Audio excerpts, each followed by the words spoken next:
Nagluluto tayo ng batikolon with atay. Ginisa na natin guys. Ayan ang ating batikolon with atay.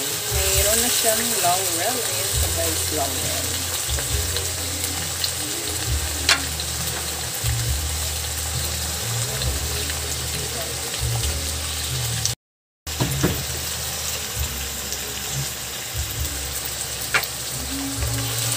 Ang taba nung atay pala eh. Atay, yung ano ng batikolon. Saka maganda yung napaglutuan ko siyang kawali kasi hindi siya hindi nadikit. Non-stick talaga siya.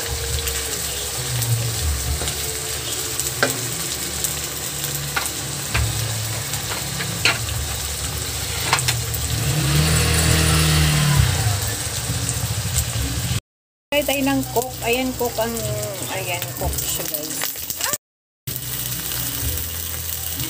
Coke ang ating pampalambot at syempre maglagay tayo ng vinegar.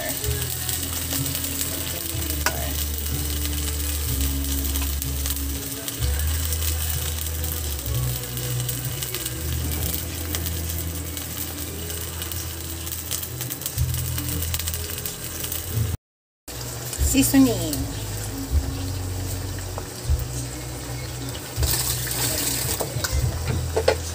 Luto na siya guys. Napasarap.